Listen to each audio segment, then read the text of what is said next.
नियति भेद नहीं करती, जो लेती है वो देती है, जो बोएगा वो काटेगा, ये जग कर्मों की खेती है।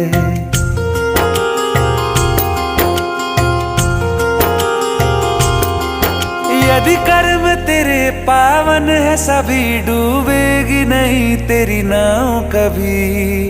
तेरी बाह पकड़ने को वो भेष बदल के आएगा, पता नहीं किस रूप में आकर नारायण मिल जाए।